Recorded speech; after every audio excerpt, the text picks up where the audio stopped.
Alright, trying to time this 1990 Vanagon. I'm idling really low.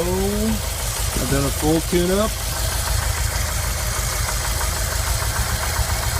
Check timing.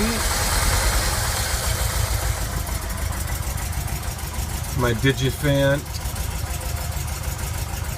page 36 here says to disconnect coolant sensor, coolant temperature sensor.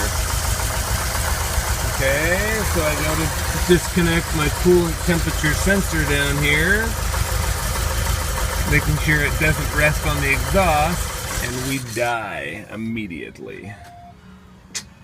Immediately, every time. I can't even get it to idle after that.